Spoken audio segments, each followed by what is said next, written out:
Hammaga assalomu alaykum, xayrli kun. Bir savol bermoqchiman, bir apros o'tkazmoqchiman. Uni savol berishni yaxshi ko'raman. 2025-yilda O'zbekistonda va Rossiya Federatsiyasida eng ko'p bo'lgan ish haqi, usti haqi qancha bo'ldi? Va qaysi soha bo'yicha? Shuni ma'lumki masalan qiyin bo'lmasa shunday kommentariyaga yozaveringlar akalar. Bu asosan usta akalarimizga tegishli. Endi boshqalar bilsa ham yozishi mumkin. Bir statistika sostavit qilmoqchiman, bir narx-navo ko'rmoqchiman. Prosta menga o'zimga qiziq.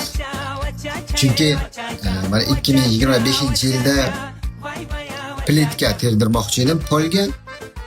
Shunga usta izladim. Usta akalarimiz ish haqini sal qimmatroq aytgani uchun usta qo'ymasdan o'zim terdim. 20 kvadrat joycha plitka terdim o'zim. Shu plitkani terib bo'lganimcha bir narsani tushundimki, usta akalarimiz aytgan narx juda ham ideal narx ekan. O'sha ishga mos narx bo'lganini tushunib yetdim.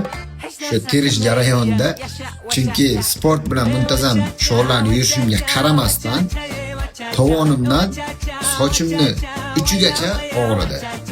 Agar malol kelmasa, qiyin bo'lmasa, bitta shu kommentariyaga narx-navoni yozaveringlar akalar. Bilib qo'yaylik. Hammaga rahmat.